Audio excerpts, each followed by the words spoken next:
மின்சார கட்டண உயர்வை கண்டித்து தமிழ்நாடு வெல்டிங் கடை உரிமையாளர்கள் முன்னேற்ற சங்கம் சார்பில் குரோம்பேட்டையில் மாபெரும் ஆர்ப்பாட்டம் நடைபெற்றது. சென்னை அடுத்த குரோம்பேட்டை பேருந்து நிலையத்தில் மின்சார கட்டண உயர்வு மற்றும் இரும்பு விலையேற்றத்தை கண்டித்து தமிழ்நாடு வெல்டிங் கடை உரிமையாளர்கள் முன்னேற்ற சங்கத்தின் மாநில தலைவர் கோ. வெங்கடேசன் தலைமையில் ஆர்ப்பாட்டம் நடைபெற்றது.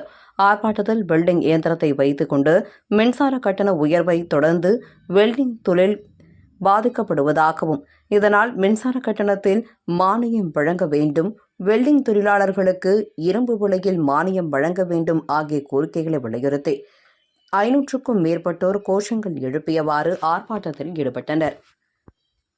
விலையேற்றத்தையும் நாளிதழில் தெரிவிக்க வேண்டும். எங்களால் தமிழகம் முழுவதும் உள்ள வெல்டிங் கடை நடத்துபவர்கள் தொழில் செய்ய முடியவில்லை. இந்த பல்லாவரத்திலிருந்து தாம்பரம் வரை இருக்கின்ற ஜிஎஸ்டி சாலையில் கிட்டத்தட்ட 10க்கும் மேற்பட்ட வெல்டிங் கடைகள் இருந்தன. இப்பொழுது ஒரு கடை கூட இல்லை. எங்களுடைய வெல்டிங் கடைகள் அகல பாதாளத்திற்கு சென்று கொண்டிருக்கிறது.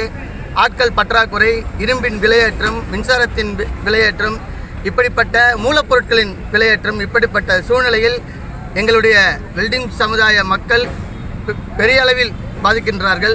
ஆகவே மத்திய மாநில அரசுகள் எங்களின் மேல், வெல்டிங் சமுதாய மக்களின் மேல் கவனம் கொண்டு மின்சார விலையிலும் இரும்பின் விலையேற்றத்திலும் மானியம் அளிக்க வேண்டும்.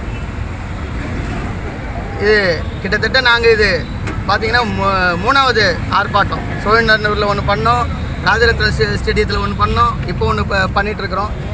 ஆகவே எங்களுடைய கோரிக்கையெல்லாம் மத்திய மாநில அரசுகள் நிறைவேற்றி தர வேண்டும்.